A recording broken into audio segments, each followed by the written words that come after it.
die for you, even if everyone else leaves. These were Peter's words before Christ got seized. Later that night in Gethsemane, pulling swords was his remedy. But the Messiah healed the soldier readily. The shepherd struck, the sheep scattered. Took him in for questioning, he got bruised and battered. For Pedro, staying on the low was all that mattered. But soon as disassociation got shattered, as he sat alone in the courtyard, a servant girl came up and pulled his card. She said, "You was with Jesus."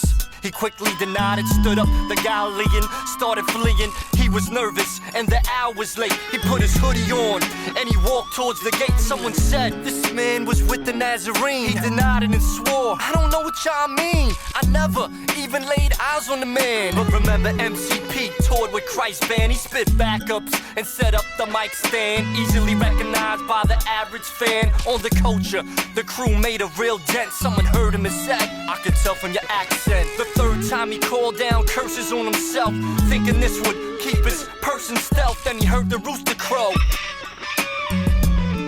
Imagine how he felt. He wept. He was such a contradiction. He fulfilled Jesus' prediction. This was his teacher, his rabbi that pulled him out of fishing. Now it's just hours from the crucifixion.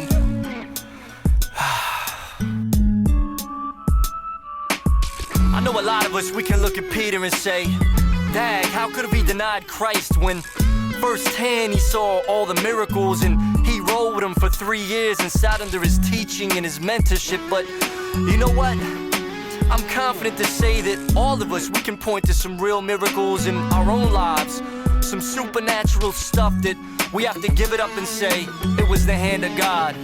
But yet, we'll still quickly deny our identity with Christ at times, or maybe all the time, on our job, at school, in front of certain people, and maybe on MySpace. So how different are we really from Peter?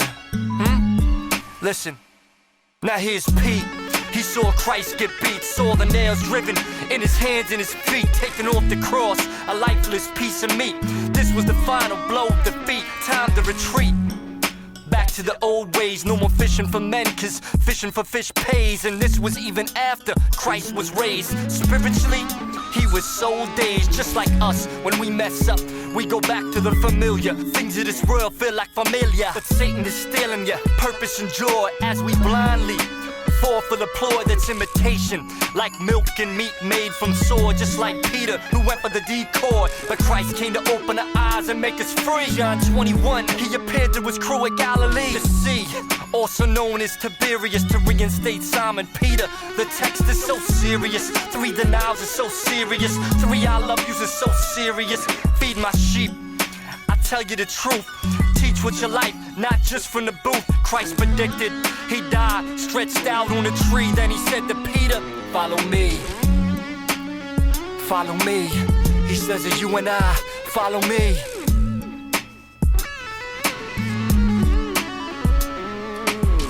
So you might be thinking, I've messed up too much.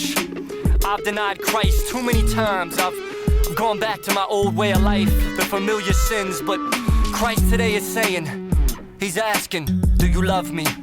If you really do, he's got forgiveness for you. He's got purpose for you. And he used Peter to reach countless people after he came back. Look at his story. Look at his legacy. What about you?